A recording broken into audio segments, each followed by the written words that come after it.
This is Modern Mindset, the show that picks the brains of the world's leading minds to help you unlock yours. I'm your host, Adam Cox, and joining me today, we have a special guest all the way from Chicago.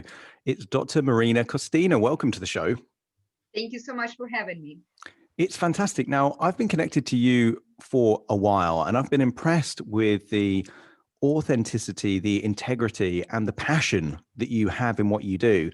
So I'm familiar with you, but my audience might not be familiar. Give us a brief introduction to who you are, what you do, and what you're known for. Oh, thank you so much. Well, my main goal is to bring people from their lethargic status quo to ravenous living. And that concept of ravenous living is the life full of passion, joy, but also messiness, because life is messy. So I really invite people to welcome that messiness in their life and actually finding the power and gifts in that. We just had a little discussion with you about your successful, amazing things that you've done during the difficult times. And so that's one of the things that I do. Yeah, and how you go about that, it seems to me, uses many different principles. So, I know you as someone very well known in the hypnosis community, but there's things that you connect with that you wouldn't classify as hypnotism or hypnotherapy. Where does the collective combination of tools and principles come from? Is that just different areas of interest or things that you've discovered over time? Where does it all come from? Well, I discovered that everybody's pain is very unique, right? Even if we go in through the same situations in life, like, I don't know, loss of a parent, right? The way we go about it is different. So I believe, and that's why all my, uh, for the last 10 years, I've been educating myself in different types of modalities. Because for me, hypnosis is just a tool with which I can approach a problem. Somebody benefits better from energy work. Somebody benefits better from just going on a retreat and discovering themselves that way. So I use a lot of different tools that that match the particular problem. And I think that that list of I have so many certifications, and I will keep going because there's always something else we can do for our client. So I combine the two seemingly uncombinable trainings. I have a traditional PhD in education and online psychology with a research foundation that way. And I also have a lot of training in, of course, hypnosis, energy work, shamanic work. I studied with people from great teachers from Russia, Siberia, and Mexico, and Bali. So those, for me, that is all one. Right now, the world is moving towards connecting, and science already proving the existence of the energy world and all of those things we talk about that are intangible. But my goal, my main mission of my life is to connect the two. Mm. I love the metaphor of tools and using the right tool for the job. And I think in therapeutic and let's say client work, change work, sometimes there is almost an obsession with what protocol, what methodology are you using. But in different areas of life, you wouldn't dream if you have an issue in your home and an electrician comes, you wouldn't obsess if they're using a screwdriver or if they're using a different tool. You just want the job done. You want the problem to be fixed. But in the area of psychology and change work, there's this idea almost territorially that certain approaches are better or worse, that if you are affiliated with, let's say, psychodynamic work, then that means that hypnotherapy is bad. If you're a CBT practitioner, then some of the other approaches are not as good. Why do you think it is such a territorial and people are obsessed with the methodology rather than the outcome of helping the client? Well, we're all different levels of consciousness, right? And I believe that it's not good or bad. It's not, I'm not here comparing where it's everybody's journey. So I believe that if you're on a journey where you need to prove something of essence for yourself and have this association, affiliation with something, anything, a group of people, country, whatever that is, political system, then you are at a certain level of consciousness and you attract those type of people, which is a beautiful thing because you and I, we attract completely different clients. There's always going to be enough And that's in business too, right? So I don't believe in competition. I always share and I send my clients to other people that can help them better, right? So when you're at a different level of consciousness, again, not higher, not I'm just different, right? Then you believe that all is one. There is no necessarily separation, that everything, you and I right now, we're creating our own connection. And you know, Adam, that you and I, after this conversation, will never be separate in many ways. We're creating energy together. And it's already proven by quantum physics, right? That we're creating that entanglement, whatever the terminology is, right? So we're all interconnected. So in my opinion, in my consciousness, I believe that all of these modalities, they're interconnected. Mm. I Yeah. attract clients who like that dimension of mine, and many people who don't believe in that, they go to other therapists, and which is absolutely fine. Yeah, totally. It's finding what's useful, and that's really what I like about the original kind of ethos of NLP is Bandler's obsession with, is it useful? Does it help? Does it make a difference? Is it a distinction that actually kind of has an impact in some way? And in science, there is this obsession of, you test what works. You've constantly got a hypothesis, and then you either accept or reject based on what the evidence tells you. Whereas sometimes I feel like in psychology and change work, there is that cognitive dissonance. There is that selective bias where anything that supports the viewpoint that you have, well, we'll agree with that and we'll reject anything that doesn't. And people become entrenched in these approaches. And I think it's healthy for people to do what creates the biggest impact and the most useful impact on other people. And if that's energy work like Reiki or NLP or CBT, who cares, so long as it actually creates value for the client. um, Absolutely. your And approach, sorry, go sorry on. for interrupting you, but I think that even for business point of view, if you position yourself as a hypnotist, it's much less um, maybe it would attract much less clients than if you position yourself as a person who solves a certain problem, right? Why is that? Because people Mm. are looking for solutions. They're not looking for your degrees, even. Of course, they want to go to somebody who is trained, but they're not, often they don't care what kind of modality you're going to use. Just solve my problem, right? Yeah, I would partially agree with that, but I think for those people that say, right, they're a therapist, I don't know how it is in the States, because I think there's much more open-mindedness to therapy. In the Mm. UK, I think therapists for a long time were perceived to help people that are broken in some way, or to have some of the language being used, particularly in the 1990s and 80s. Someone was mental, someone was, crazy, those kind of things. So in the UK, I think for someone to say, right, I solve problems, means that, people think that there's something wrong with them. And I think there was a lot of hesitation to buy into the identity of being crazy. And that's why I think there's such popularity with coaching, which also helps people change. But you're seen as improving someone that's already okay, whereas therapy kind of fixes people that have a problem. So yeah, different perspectives on it, but certainly the US, I think, have embraced therapy and kind of evolved it and pioneer lots of different areas. The nature of what you do being quite unique, a little bit different, has attracted the attention of quite high profile celebrities to figure out where they stand and those kind of things. And one of the people that you worked with fairly recently was Kanye West. He strikes me as someone being very talented, full of self-confidence, but equally, I think in history, there is a fine line between genius and insanity. When you've got such a level of conviction in your own abilities. How did you find working with Kanye West? It's very interesting. Kanye came to me 3 times, okay, and then he sent his entire crew that worked in Chicago came to me. Where I honestly really liked the guy. Okay, he was very down to earth, which is what really like right away opened my heart because he was absolutely not snobbish. He came in.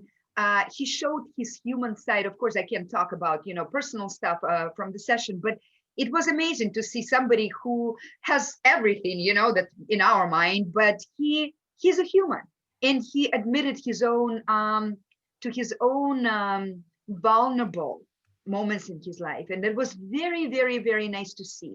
And you know what? One of these things that really shocked me so much about him is that I asked him a question. We had a coach, a little bit of coaching, a little bit of energy work. He also did the energy analysis with me. And one of the questions was, okay, well, put yourself on the scale from 0 to 10. Where do you put yourself wealth wise, right? In the wealth category. And, I thought he's going to say 10, right? He's one of the richest men in the world. He said 8. And I'm like, really, Kanye? What am I then? Minus 20? Seriously, right?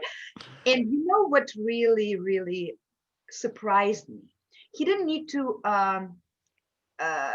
impress me. It was just one-on-one conversation.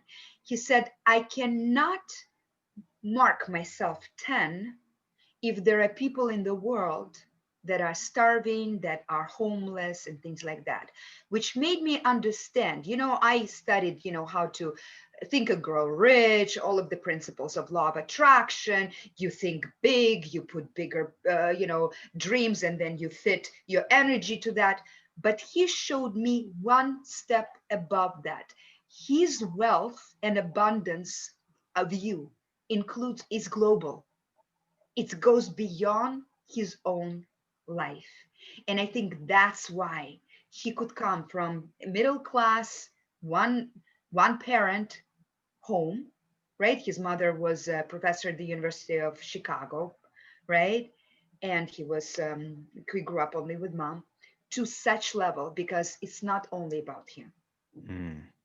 He told me, I will be happy when I can go to Africa and stay in the orphanage with the same comfort as that I stay in the hotels, high-end hotels.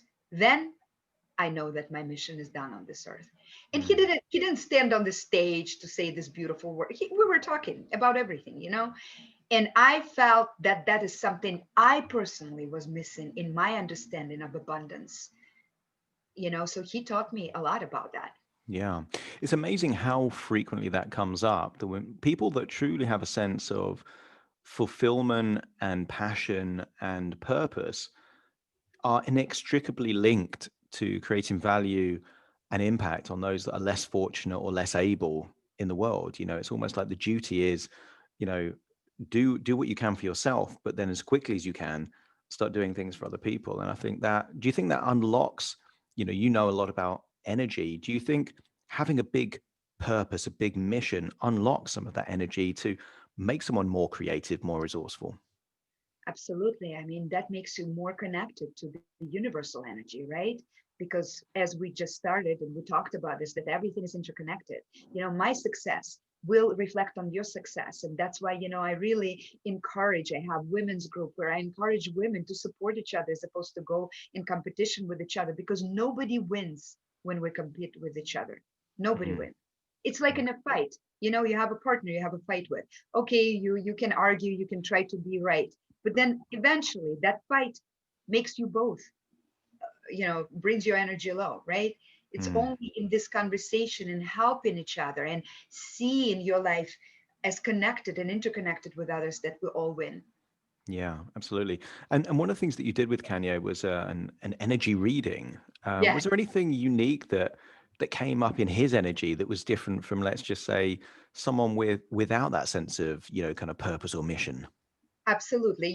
For those who can see the picture, this is Kanye. It's hard to see because he has so many colors. So his energy, first of all, so I use this really amazing equipment. I have two types of equipment, right? One is based on Kirlian photography. That's a scientific. It was developed by scientists, engineers, and physicists, right?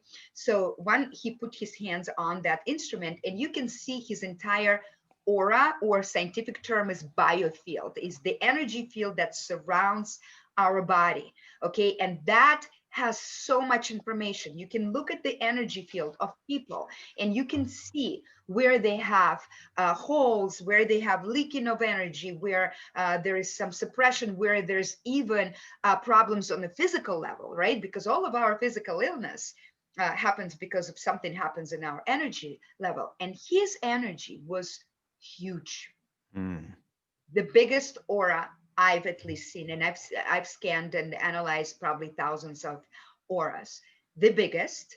And you would think he's in that world, sex, drugs, and rock and roll, entertainment industry. It was very solid. So he does a lot of energy work and a lot of practices on his Mm. own. So it was very solid. So our biofield is given to us as our presence in this world, right? You probably notice certain people who enter the room and you whoa right away, get your attention. Mm. Um, and it's also our protection.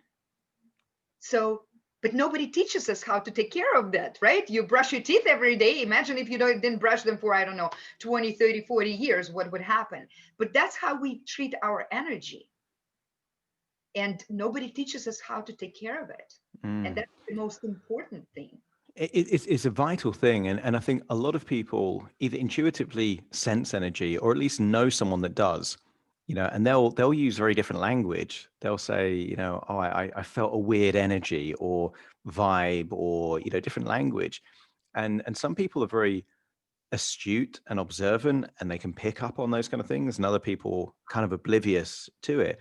Do you think that's a learnable skill, or do you think that's a personality trait? You hear the word empath and you associate empaths with being quite naturally aware of kind of different energies and those kind of things, but do you think it's a learnable skill, or is it mainly a kind of a genetic gift or curse? That's nice. Or curse, right? Because it could be definitely. I like this question because I think it's both. One, I believe that it's a natural ability. We're just so in our mind, and you can even see when you travel around the world, right?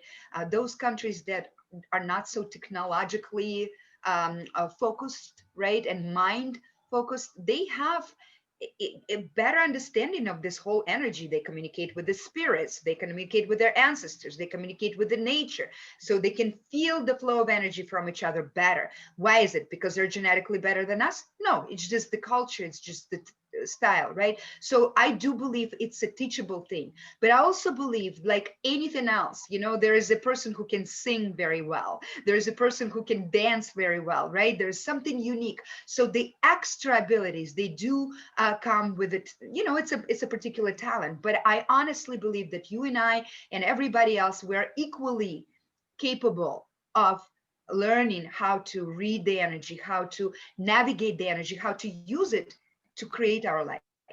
So Mm. that I Yeah, I think you're right. I think there are people with natural talents, but I also think you can learn and improve anything. I yes. remember when I first came across Professor Paul Ekman's approach to micro expressions, Mhm. and it was when I saw the TV show Lie to Me. Hi, Katrine. Yeah, absolutely. It Yes. was, which I believe was that set in Chicago. That's I was it? I don't I'm remember. not sure. It was definitely a major city. It may have even been Chicago, but I remember being inspired by that, doing a bit of research, and Professor Ekman actually had some software that would show flash images, Uh-huh. literally a split second of kind of anger, contempt, disgust, and then over time you get better at spotting that, and then it becomes an unconscious skill. And now, in business, I find it incredibly useful because you can mask broad emotions, but the micro expressions you can't hide them. They are hardwired into the neurology.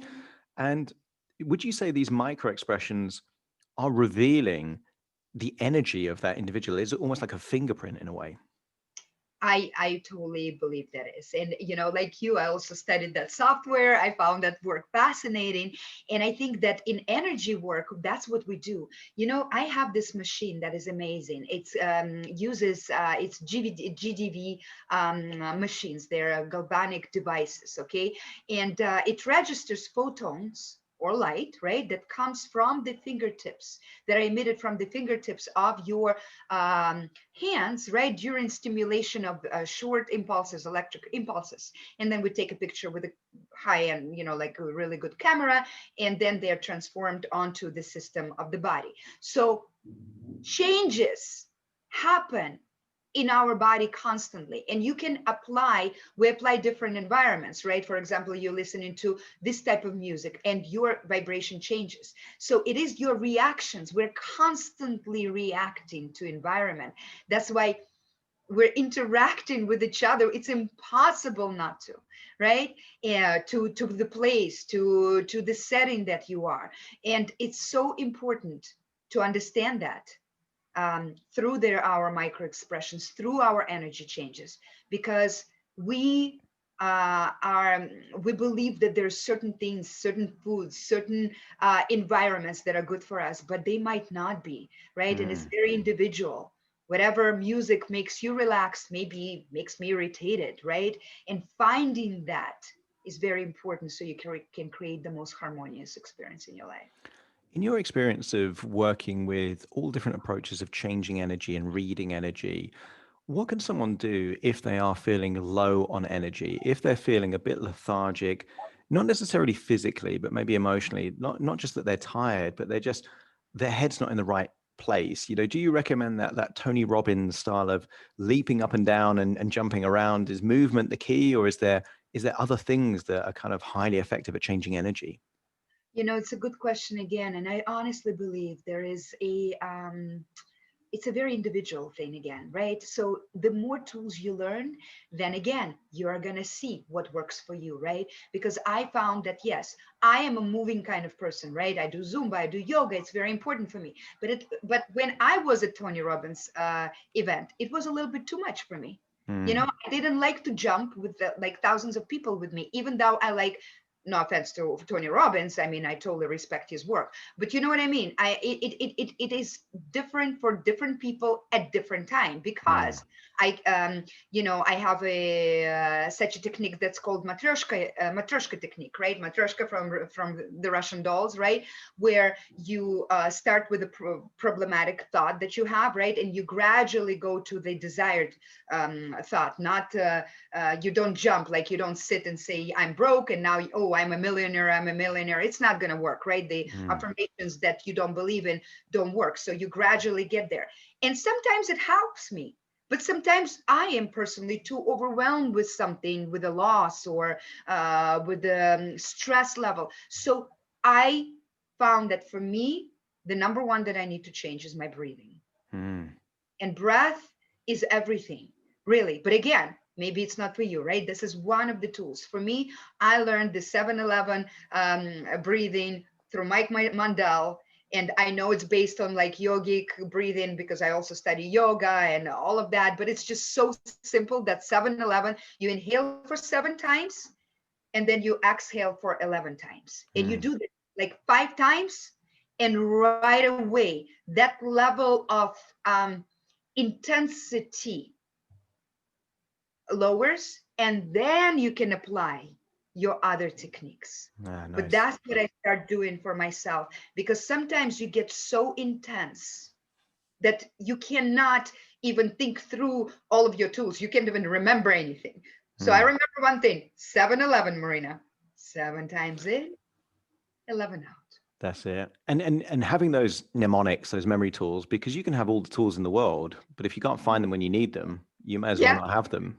So because yeah, I mean I've got an app that now that you've said that, I should use it more often. Pranayama, the kind of the breathing ratios, and you can add the holding of the in breath and the out breath as well to kind of even add to that. But that forced diaphragmatic breath, it completely changes emotional state because you can't, when I'm working with anxiety clients, I say, look, try your hardest to be anxious while simultaneously having slow, long diaphragmatic breaths, and obviously trying has that presupposition of failure. Once they realize they can't do it, it empowers them to be in control of their own anxiety levels.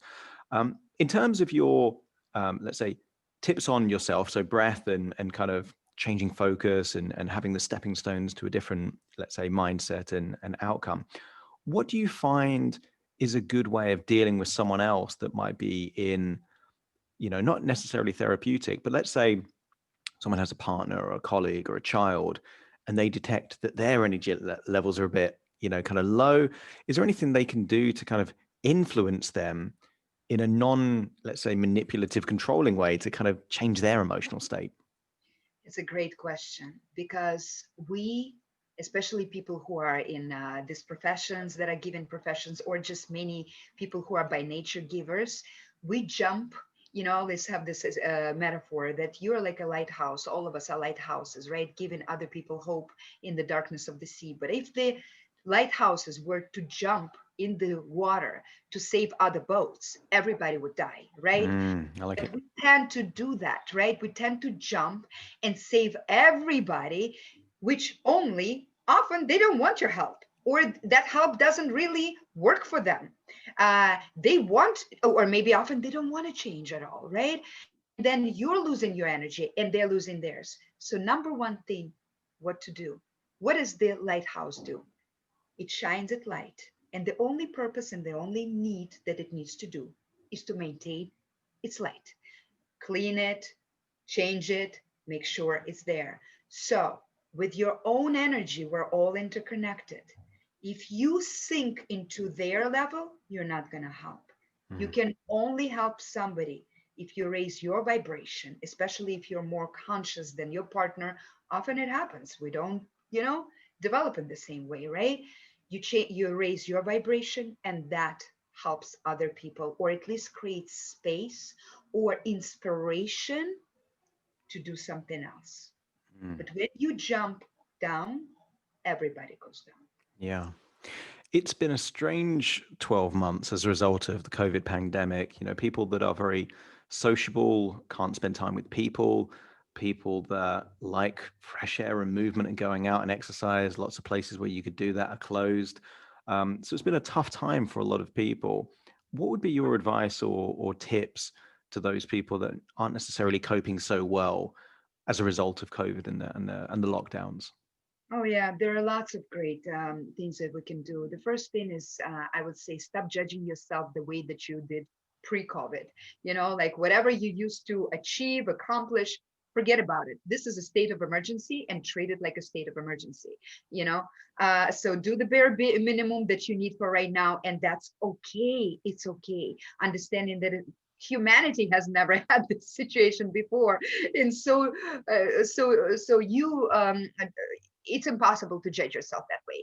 The second thing, there is this beautiful expression, of course, when you can not go outside, go inside, right? Mm. I believe that this is a perfect opportunity to go within, to understand what did you always want to learn, what did you always want to work on, or maybe take a class. There's so much online available right now, even for free during these times. I mean, you can travel to the museums of the best museums that you could never maybe even go, or pay a lot of money for free. You can attend operas and concerts and connect with people like you and you're this big shot. I would never have probably been able to have a conversation with you because you would be busy traveling and being there and here. So reach out to people that you want to connect to. Mm. They are home.